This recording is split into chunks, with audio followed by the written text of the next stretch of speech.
Some children are natural conversationalists. Others struggle to understand the nuances of social interaction. Nothing is wrong with either one of these groups, but the second group just needs different supports to feel comfortable and confident in social interactions. I am Carrie Clark, speech language pathologist, and on today's episode of the Speech and Language Kids podcast, we are going to be talking about how to teach conversational skills to children and teens.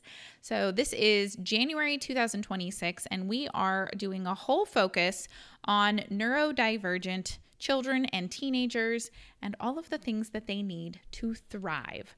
So if you're unfamiliar with that term, neurodivergent basically just means that their brain is wired a little differently. It is an individual who thinks a little differently than the norm, who maybe struggles to develop skills or thrive in certain areas that they find more challenging. So this includes our children with ADHD and autism, but it also includes any children with communication delays, social communication impairments, developmental delays, anxiety, depression. There's all kinds of kids that fit into this bubble of neurodivergent. And really what it comes down to is that all children and teens who are neurodivergent, really all individuals who are neurodivergent, need four things. So the four things they need, number one, they need regulation. And this just means being able to feel safe and comfortable in your body, to have your nervous system be calm and regulated. Regulation and safety is number one. Number two then is communication. We need skills to be able to communicate with others. Number three is executive functioning. So executive functioning are the skills that we need to be able to manage our day, to manage our time, to be able to see things from start to finish. Our organizational skills, our planning skills, our focus, attention, and memory, all that goes into executive functioning. And that is an area where a lot of neurodivergent individuals struggle. And then the fourth thing we need is we need opportunities to pursue our strengths and our passions so that we can excel at things we're good at and that feel good to us. So those are the four things that all neurodivergent individuals need. And today we are focusing in on the communication piece, and in particular, conversation skills. Now, if you would like to see where a child or teen that you're working with falls in each of these four areas and where they may need a little extra support, you can go to slkscorecard.com. We have an interactive quiz that you can take, and you'll just basically answer about 16 questions about that individual, and we'll give you a scorecard of how they're doing in those different areas with customized recommendations for which supports would be best to put in place to help them. So you can find that slkscorecard.com, and that will give you some more information there. But let's go ahead and jump into the conversational skills. So for conversation, this is an area of our profession of speech language pathology that we've included in our SLK curriculum, and we've broken it down into 3 levels. So these are beginner, intermediate, and advanced. And I always have people ask me what are the ages for the different levels, and I intentionally leave those out. Sometimes I will give you an age range just so you know when that skill should start being addressed. But I really want us to move, as a profession, I want us to move away from tying everything to a specific child's age. And instead, I want to see us focus on what they need, where they're struggling, where they are feeling a struggle versus where we think they should be for their age. Because really that we're doing them a disservice by focusing on their age and not what is actually impacting them. I know plenty of 10 and 11-year-olds who maybe don't have the best conversational skills, but they still have friends, they still enjoy interacting, and the friends that they have don't seem to mind that their conversational style is different than theirs. And so if it's not causing problems, if it's not impacting them, then I don't want us to focus on, well, he's 10, so he should be able to XYZ, right? So I'm intentionally not going to give you any ages on this, but I will say our level 1 is more geared at younger children. Our level 3 is more geared at older children and teens, but it's really going to depend on the individual in terms of which of these levels they're working on and when they work on these different skills. Okay, so Level 1 is our beginner level, and this is initiating and responding to conversations. So this is our very first conversational skills. This is being able to answer a question when somebody asks you a question, or initiate an interaction, even if that's just saying hi or giving a high five, right? Some sort of starting an interaction, and then being able to do some basic responding and maintaining during a play scenario. So again, these are going to be our clients who are just starting off on their journey of having conversations with other human beings. And so what we work on in this beginner level is just those very basic interacting and responding.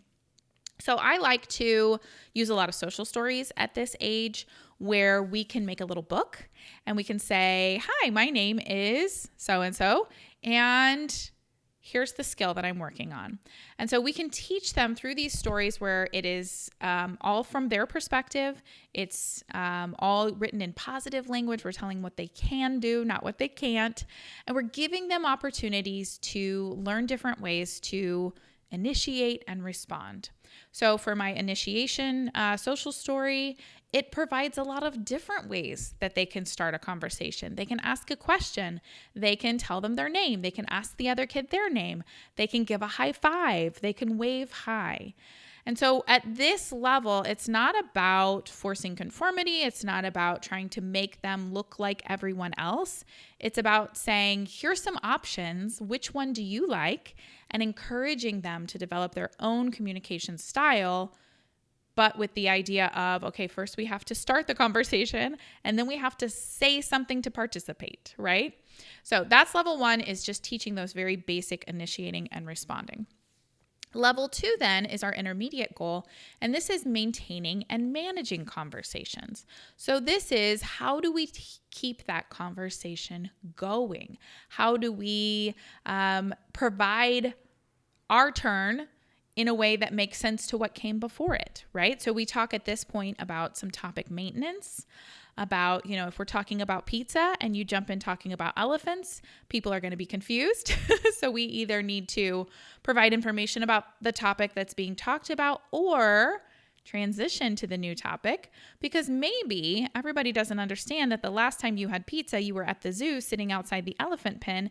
And if you just make that connection for people out loud, they'll be happy to follow you to this new topic, right? So we talk about that. We talk about what can we say or do to continue an interaction once it's started. And so at this point, again, we're giving them tools. We're giving them options. I have one worksheet that I have, I guess it's more of a flyer or a handout, and it just has a whole bunch of different things you can say or do to keep the conversation going. So you can make a comment. You can ask a question. You can tell a story. You can ask them for a time that this kinds of thing happens. So there's all these different options, and it's like a menu. So we say, okay, we're having this conversation. Let's practice. I'm going to say something, and then I want you to look at your board and pick one of these options and say something back to me. And so at this point, we do a lot of role play, a lot of practice conversations, so that we can pause in the middle of the conversation and say, okay, wait, did that work? Did that not work? Did that have the effect you were wanting? Is somebody confused now? And we can analyze those conversations and those skills as they're happening, and then come back and try it again. And this gives them the opportunity to practice these skills outside of the pressure of a real social situation, but then we can help them carry it over to those everyday interactions once they gain a little bit more confidence and become more comfortable with those conversations. All right, so that's level 2, maintaining and managing the conversations. Once we have those 2 foundations in place, they're able to initiate, they're able to respond, and they're able to keep that interaction going for several interactions. Then we're going to move up to level 3, which is our advanced level. Now for level 3, you probably won't go here with a preschooler because they may not be ready for this. However, I have known a lot of preschoolers too, especially my neurodivergent friends, who maybe do have more advanced conversational skills and they are trying to have these complex conversations with others. And so maybe we do have a preschooler who wants to work on these and maybe we don't. So again, no ages. This should be led by what the child is actually struggling with and what they are wanting and trying to do on their own. So level 3, the advanced goal then, is navigating complex conversations. And what I mean by that is generally our ability to navigate problems or resolve situations. Okay, so the 3 specific skills that are targeted in this goal packet are repairing communication breakdowns. So that would be if they say something and the other person doesn't understand, or we have a misunderstanding during the conversation. How do we fix that? How do we go back and talk about what happened? How do we repair the conversation breakdown? So that's the first one. We also have navigating disagreements. So if we are not in agreement on something, how do we compromise? How do we try to see things from each person's perspective? And then how do we come up with a solution together that meets everyone's needs? And then the third part of that is self-advocating. So being able to speak up when you need something, ask for help, ask for clarification, say, no, I don't like that. I need to set a boundary. How do we do that in a way that feels comfortable and authentic for the individual as well?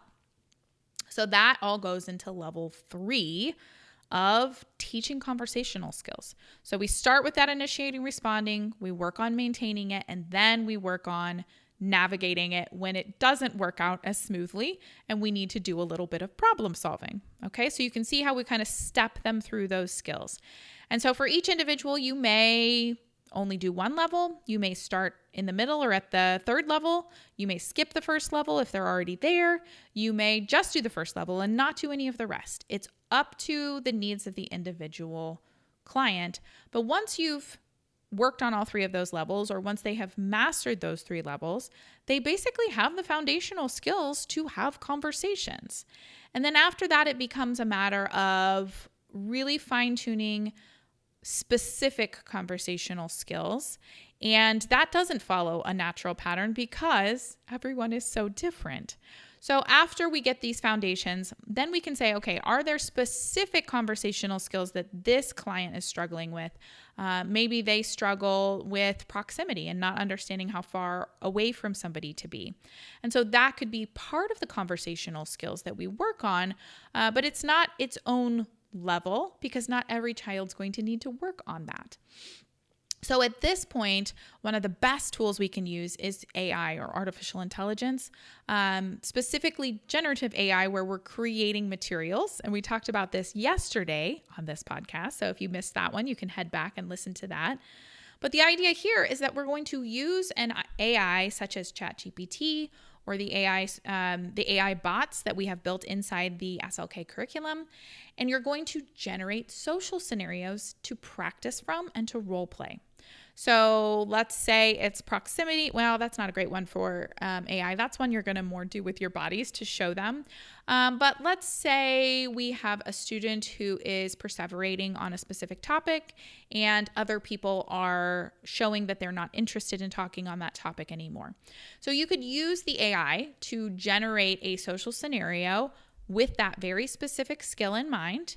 And then it will give a prompt. So you can say, okay, here's the social scenario. How could we handle this situation? And then you can talk through it with the client. You can, if you're using our AI bot that does the social scenarios inside the curriculum, it will also provide you some suggestions of how you can handle that situation. So you can talk through the different suggestions with the client, ask them how they feel about it, what feels like a suggestion that they would feel comfortable doing, what would they not feel comfortable doing, and then you role play. You practice that out and you help them practice the skill in a safe, comfortable environment so that they can then later carry that over into real life situations. This allows you to make it super specific, customized to the specific skills that they're struggling with, and you can even customize it to their specific interests as well. And then the other thing we want to do at this point is just help them do some self-reflection, help them think about their own conversational skills, what's working, what doesn't feel good, what does feel good, what they feel frustrated with, and then just helping them stay in that growth mindset of it's okay, we can do hard things. You can have conversations a way that feels good to you, but if you're struggling, there are tools and there are resources we can use to help you learn specific strategies that will support you in that area. So that is our approach to teaching conversational skills to children and teens. All right. If you have questions, of course, reach out in the comments in our discussion board. If you would like to grab our goal packet for conversation, we have the 3 goal packets, the level 1, level 2, and level 3 that I just went over. You can grab those inside the curriculum at hub.speechandlanguagekids.com. That will also get you access to our social scenario generator, the AI bot that we have in there, and the discussion board, so you can hop in and ask questions as well. But yeah, that's how we teach conversational skills. We make sure it's very supportive and make sure the clients feel like they're not being asked to do something they're uncomfortable with. They're given different resources to help them figure out ways to navigate those conversations in a comfortable and confident way. All right. Thanks so much for listening. We will see you tomorrow on the podcast. Bye for now.